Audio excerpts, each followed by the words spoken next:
أعوذ بالله من الشيطان الرجيم.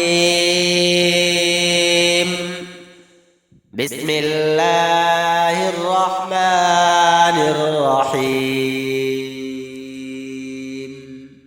يا أيها النبي اتق الله ولا تطع الكافرين والمنافقين إن الله كان عليما حكيما. واتبع ما يوحى إليك من ربك إن الله كان بما تعملون خبيرا.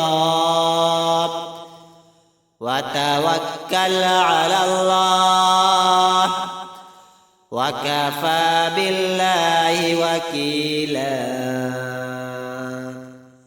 ما جعل الله لرجل من قلبين في جوفه وما جعل أزواجكم اللائي تظاهرون منهن أمهاتكم وما جعل أدعياءكم أبناءكم ذلكم قولكم بأفواهكم والله يقول الحق وهو يهدي السبيل. ادعوهم لآبائهم هو أقسط عند الله فإن لم تعلموا آباءهم فإخوانكم في الدين ومواليكم وليس عليكم جناح فيما أخطأتم به ولكن ما تعمدت قلوبكم وكان الله غفورا رحيما.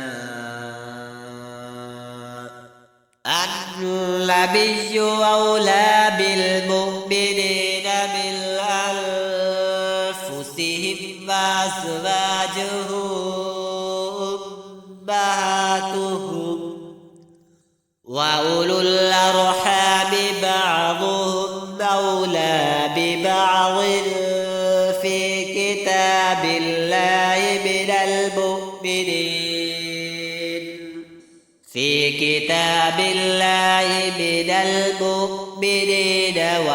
والمهاجرين إلا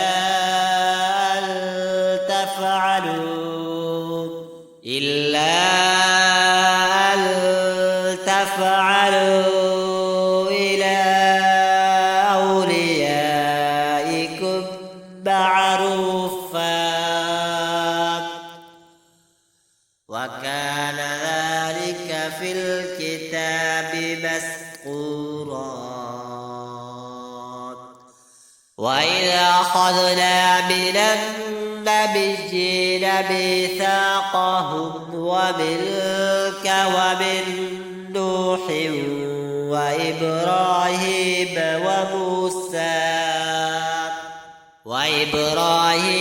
وموسى وعيسى ابن مريم وأخذنا منهم ميثاقا غليظا